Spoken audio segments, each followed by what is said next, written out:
All right, so we're going to finish up chapter 4, right? We're closing out our chapters, our 2 chapters on the lodging industry. And we talked about last class about um, different KPIs, key performance indicators, um, that hotels look at. And then that's what they use to help kind of compare themselves to their competitors. Okay. Um, and so what we're going to do is we're going to do three hotels, ABC. Okay. And then we're going to compare the productivity of each hotel to each other to see which one is the outstanding performer. Okay. So our three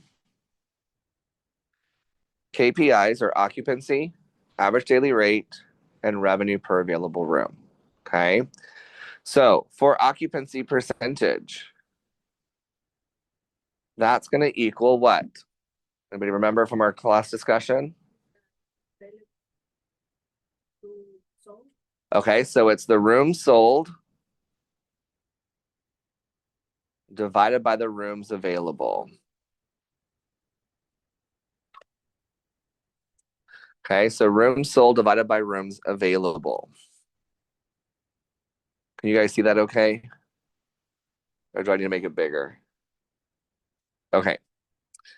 Then I'm going to use a different color for average daily rate. Okay.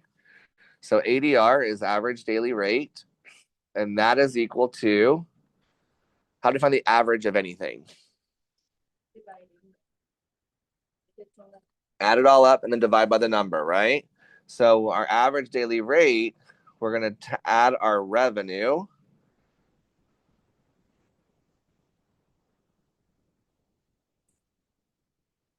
Am I spelling that right? REVE. Yep. Our total revenue divided by the rooms sold. So on average, what was our rate?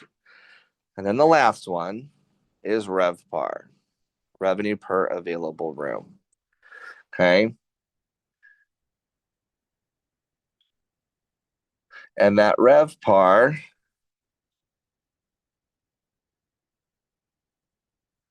is equal to the same thing, our revenue. But in this case, we're going to go divided by the available rooms.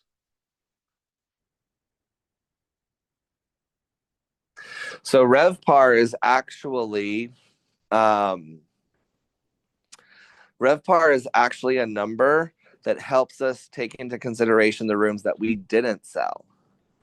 Right? If our rooms weren't necessarily full, if our hotel wasn't full, basically we kind of look at the lost potential revenue. Okay. So let's do some math. So our occupancy percentage in this case, we have 552 rooms that were sold, and we divide that by our 1,000 rooms for the hotel. Okay. So what is 552 divided by 1,000? 0.552, right? And so we want to convert that to a percentage. We're going to move that decimal place over 2. And so our occupancy percentage is 55.2%. Okay. Why do we move that decimal place over 2? Right? It's per 100. There's 2 zeros in 100. So we're going to move that decimal place over 2 to get that whole number of 55.2%. Okay.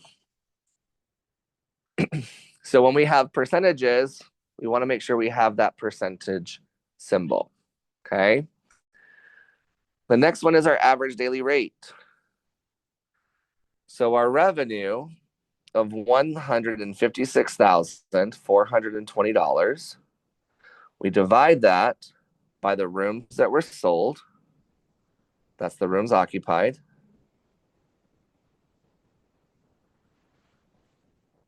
So, Angel, what did you get when you divide 156,420 by 552.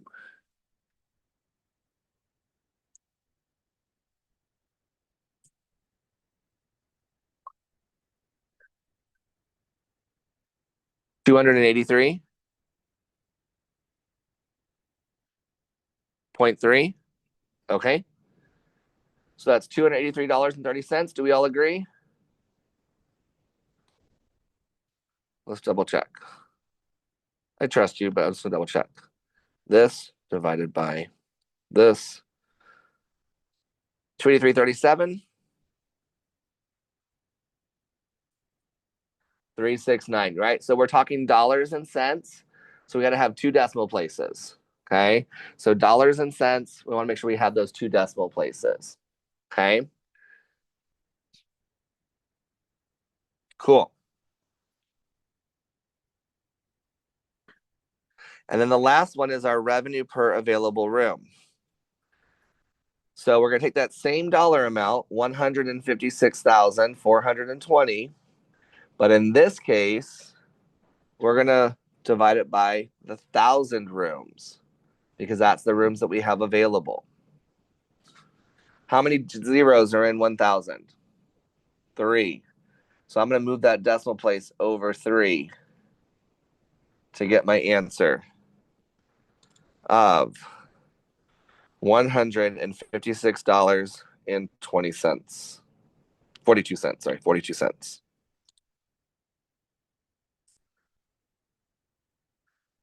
Okay.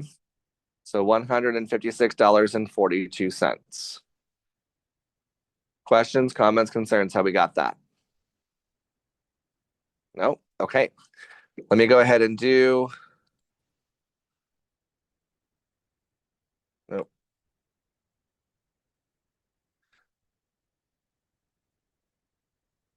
55.2%. Let me erase just these information so I can keep the formulas up at the top for you. Okay. So now I'd like you to try this next one on your own. Hotel B. Okay. Try Hotel B on your own. See how far you get. And then if you want to, you can compare answers with your neighbor to see if you're both on the right track. Okay. So 61.5% occupancy. What about our average daily rate? What did we get? What did you get, Juan? $316. We're going to go ahead and keep it at 19 cents, right? Because we want to have at least two decimal places. So I know you probably rounded up to the nearest dime, tenth, but we'll go ahead and keep it at dollar or dimes and pennies. Okay. So it's 316.19. Cool. And then our revenue per available room. Tiffany, what'd you get? You're still figuring it out? Okay. Brad, what did you get? 94.35. Hey, 194.35. That's a pretty significant difference between our average daily rate and our revenue per available room. Why is that? Yeah, we only filled our hotel by 61%. So that means the other 39%, or 38.5%, that's revenue that we didn't capitalize on because those rooms went empty overnight. Okay. So let's do the last one. Hotel C. Oops. There we go. Hotel C.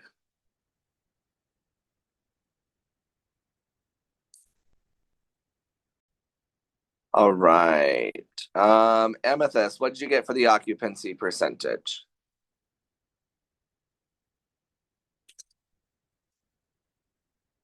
Do you want to call a lifeline? Have one of your classmates help you out? Okay. Who wants to help out? Okay, go ahead.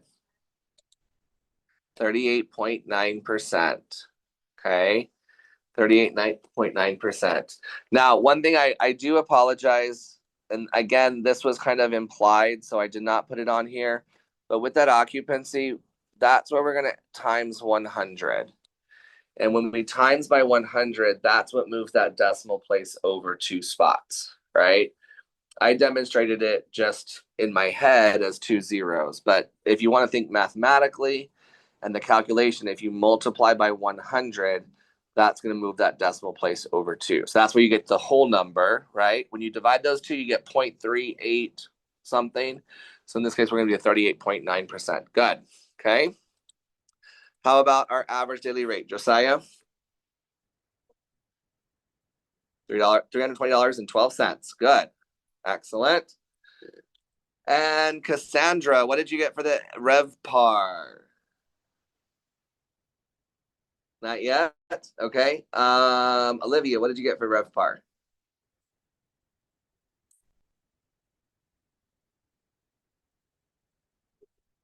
Okay, I got 124.56. We're gonna round up to that nearest penny. Okay, using that rounding rules. But yeah, 55, 56. Yes, Angel. The RevPAR, sure. So RevPAR, we're gonna take the total revenue, and this time we're gonna divide by the total rooms that are available for the hotel. Right. Um, so let's do a quick comparison. Let me zoom out for a second. Total revenue,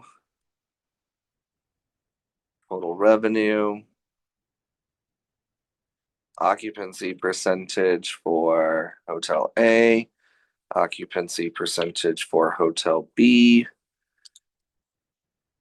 ADR for Hotel A, ADR for Hotel B, RevPAR for Hotel A, and RevPAR for Hotel B. Okay.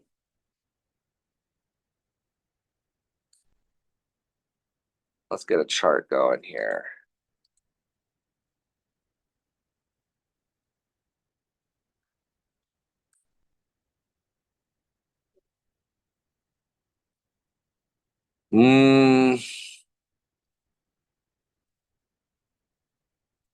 It's not going to be a very effective chart. I'm going to take out the revenue because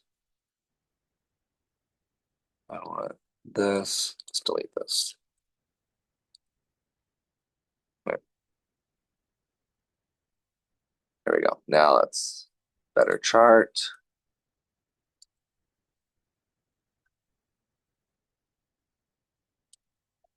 I know why. Because occupancy is percentages. So let me put this in as a normal number.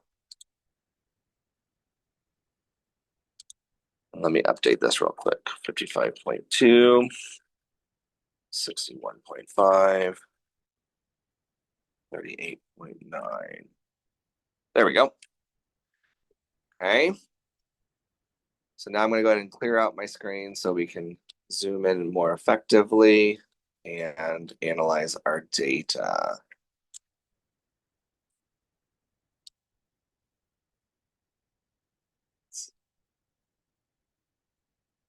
All right. So which hotel had the best occupancy?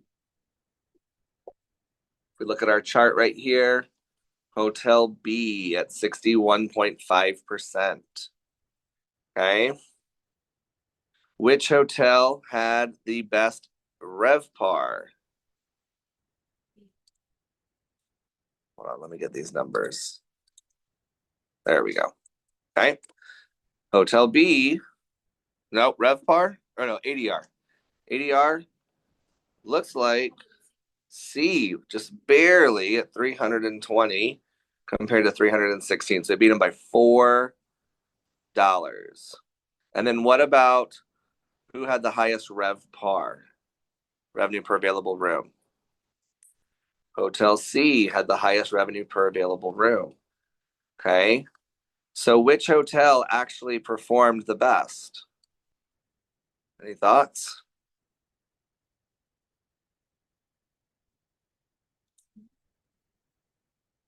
Which hotel performed the best? What do you think? A, B, or C? One, two, or three? What do you think? So I see twos, see B's. How many of you have no idea what I'm asking? Or how to determine which one? How to determine which one is performing the best? Okay. Yeah. So really what we're looking at here, Hotel C probably is going to perform the best as far as the revenue per available room, right? So they were able to maximize the amount of revenue per available room. Hotel B was able to fill their hotel more. So if we look at occupancy, Hotel B was able to fill their hotel more. Okay. Even though Hotel C didn't fill as many rooms in their hotel, they were still able to keep their revenue per available room pretty high. Why is that? Hold on one second. Did I have this right? How is ADR and RevPAR the same number? That's not right.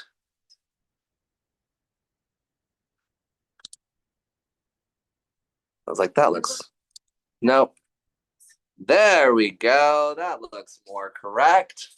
I was like, dang. Hotel C is killing it with that RevPAR. All right.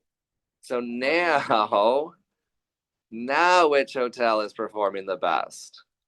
You guys got it right. B, Hotel B, right? They were able to keep a pretty high ADR and a pretty high revenue per available room, and they had the most occupancy, right? So if we look at Hotel C, their occupancy was pretty low. Maybe their ADR was too high. $320 was too high, and people weren't willing to pay that. Okay. ADR over here was 316, so it wasn't too far off.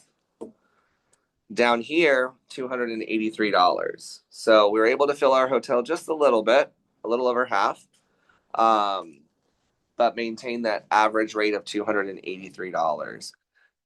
The revenue per available room, you'll notice how many rooms does Hotel A have? 1,000. How many hotels for Hotel B? 750. And then Hotel C has 825.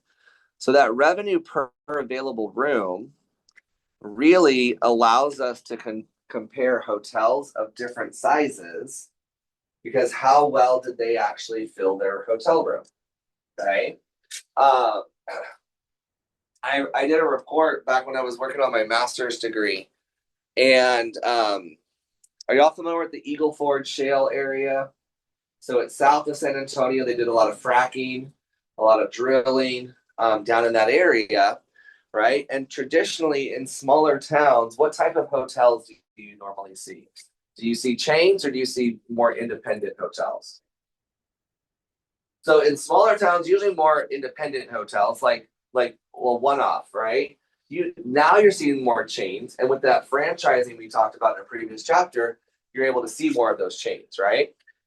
And so this was back in 2018 or 19, and I found an article in the San Antonio Business Journal about the top 10 performing hotels in the Eagle Ford Shale area. Okay. And one of the hotels made over $1 million in revenue. And so the Business Journal was like, this is the top performing hotel. They made over $1 million. And then you come down to the Holiday Inn, they only made $700,000. Okay. So they would list them as the 10th best performing, the worst of the 10, right? Of the top 10 list. And I looked at the author and I was like, hey, I know this guy. I was like, and he's looking at this from just a pure dollar amount, right? Just a pure dollar amount. How much revenue this hotel brought in? But then from a hotel perspective, I went in and I looked at how many rooms each hotel has. What is that revenue? And then I actually recalculated using revenue per available room. And the top two of the top three performing hotels were chain hotels. So Holiday Inn Express, and I think there was a Best Western in there. Okay. And then that one that he said was the top performing hotel was actually further down the list because it had 350 rooms to sell. They had to fill more rooms every single night, whereas the Holiday Inn only had to sell 100 rooms. So, of course, at 350 rooms, you're going to sell more dollars in revenue because you have more rooms available to sell, right? In order to match that revenue, the Holiday Inn would have to sell their rooms at an exorbitant price. And so when you reevaluate it from a revenue per available room, I looked at data and I thought, you know what? This is probably because a lot of times as people are traveling, especially in small towns, they want to use points, they want to get points. And so using those branded hotels, when I know when I'm gonna rent a room at the Holiday Inn Express, I know what the quality of that room's gonna be, right? If I rent from Hotel ABC in some small town, I don't know what that room's gonna look like. So having that brand recognition actually helped boost more people to coming into that area and checking out those hotel rooms. So using that revenue per available room allows us to put hotels on a better playing field or a more even playing field when we're comparing their productivity and their KPIs. So I think we talked about it in this class, but I'm not sure. We have what's called the Smith Travel Research, so STR, also known as the STAR Report. And so a hotel, it's basically like a subscription.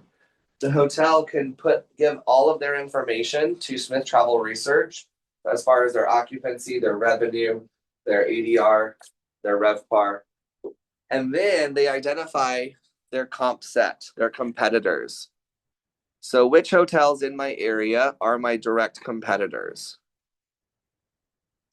And then each month, Smith Travel Research will send me a report that says this is where you stack up within your competitors, kind of like what you see here on the chart. And so I can determine, did I outperform my competitors or did they outperform me? Right? Maybe they managed their rate just a little bit better. And so they actually were able to fill their hotel because they had a better rate management than I did. Maybe I overpriced myself and I wasn't able to fill my hotel that much. Right? Questions, comments, concerns. How many of you thought this is what hotels have to go through? A little bit. There is some kind of metrics we have to do, right? But this maybe puts a different perspective on the hotel operations. How many of y'all use OTAs? How many of you don't know what an OTA is? Okay. An OTA is an online travel agent. Okay. So things like Orbitz, TripAdvisor is starting to book hotels, but Travelocity, Expedia. Anybody use Expedia? Things like that. Okay. Priceline. Those are OTAs. What's that? Kayak. Absolutely. Those are all OTAs, right? We can rent, we can pay, we can make reservations through the OTA. But what happens to the hotel is the hotel does not get all of that money. They have to pay a percentage commission. And usually it's somewhere as upwards as 30%. So if the guest is paying $100 for that room, the hotel is actually only going to get $70 from that reservation. Okay. And so what I recommend is that sometimes I like to use the OTAs to kind of get an idea, especially with flights, because I'm not super, what's the word I'm looking for? Committed to one particular airline, right? With hotels, I usually say Marriott or Hilton, but with airlines, I might fluctuate, right? And so I might use Kayak to look at all the different airline options. And then I go directly to their website to make that reservation. All right. So you can use it as a way for like exploratory pricing things out. And then you move over and actually book directly from the website. Right. Because we have what's called rate parity, where the rate should be pretty much the same. It shouldn't be off more than a couple of dollars. And so now every one of you understand that using OTAs cost the hotel money.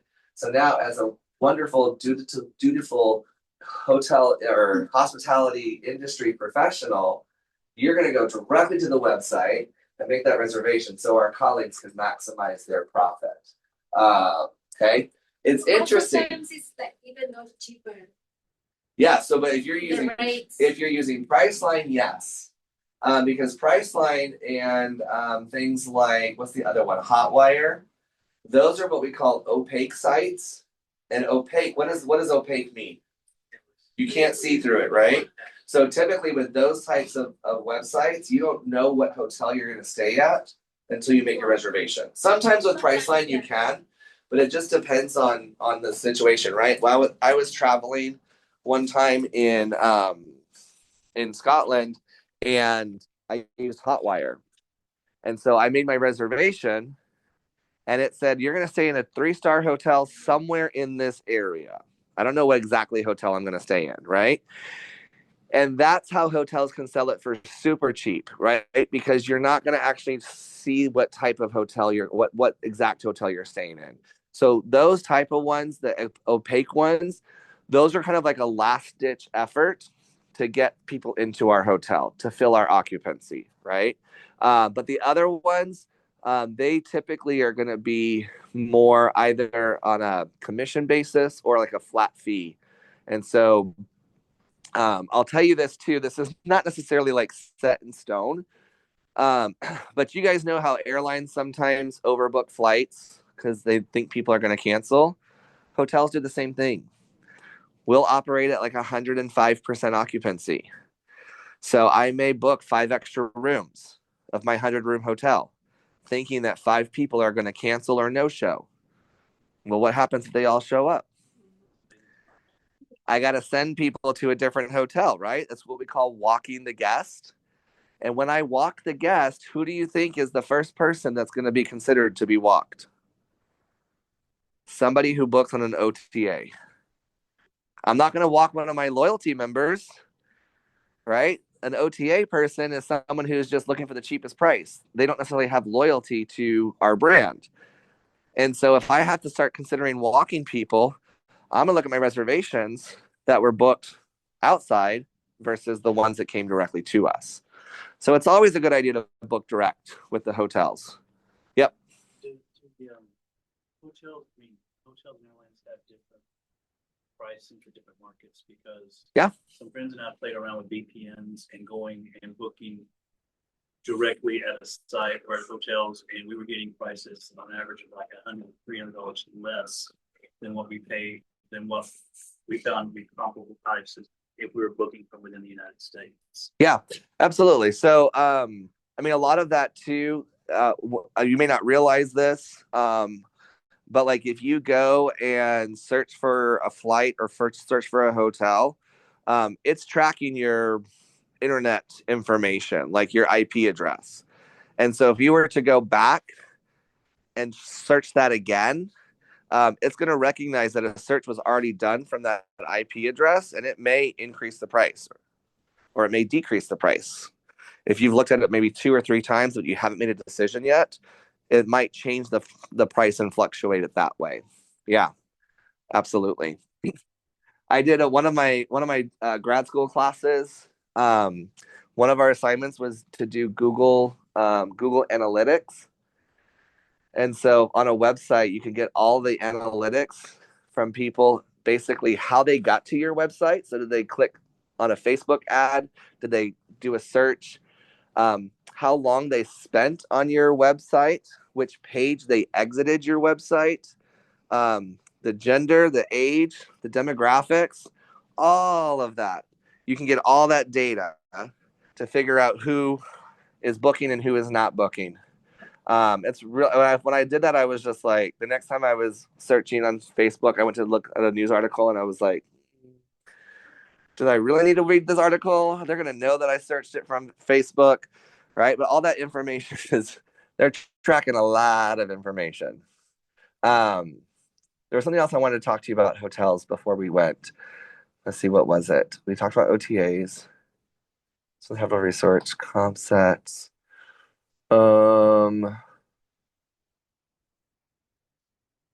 Dang it. I was like, that's an interesting point. I can't remember what it is. Maybe it'll come back. Any other questions about hotels? Yes, go ahead. It's Smith Travel Research. So that's an acronym. Anytime you see capital letters, it's an acronym for something. So Smith Travel Research. Often we call it the STAR report in the hotels. And so that's what's going to basically create a graph like what you see here. It's going to look, okay, my hotel is Hotel A. How does my performance stack up to my competitors, Hotel B and C? Yep. And you'll identify who your competitors are. Like I want the data from these 5 hotels. They won't tell you which hotel it is, right? It'll still say Hotel A, B, C, and D, but you'll at least get to identify which ones are your competitors. Dang, I forgot. Nope, it's not coming back. All right, so for next week, remember we do not have class. It's independent study, Monday and Wednesday. You're going to read up chapters 5 and chapter 6. Okay, chapter 4 quiz. Since we're done with chapter 4 quiz will be due. If you are not in Revel yet, and there are some people who have not got into Revel yet, okay, I need you before you leave today to come show me that you are logged into Revel, okay? Because that is where the majority of your assignments are coming from, is the reading the chapters, taking the in-chapter quizzes, and then the end of the chapter quiz, okay? So we are at the 4-week mark. So we're done with 25% of our semester. I did issue what we call early alerts. These are for what the college has. It's for all classes. If you are at risk of failing a class, we send out an early alert. If you got no message from me, then that means you're in good shape. You got a message from me, that just basically means it's almost like a little bit of a wake-up call. Okay, so before it gets too far out of control and we can't come back and pass the class, we're gonna let you know right now what you're doing right now is not sustainable. Okay. In week 8, I'll actually do midterm grades. Okay. So if I have you for professionalism, the 1170 class, I've already put midterm grades in based on the grade books because they're due on Monday, but I'm going to be 13 hours ahead and I don't want to miss that deadline. So I've already put your midterm grades in. Midterm grades do not go on your student record. Again, it's almost like a wake-up call. Okay, we're halfway done. Do I have the grade that I want? And if not, what do I got to do for the next half of this class to get back on track? Okay. The only thing that goes on your permanent record is your final average, your final grade. Okay. Any questions, comments, concerns? All right. So if you have not logged into Revel, if you're still having trouble accessing the textbook, please come see me before you leave. Yes, sir. Yes, 1170, you're working on your resumes.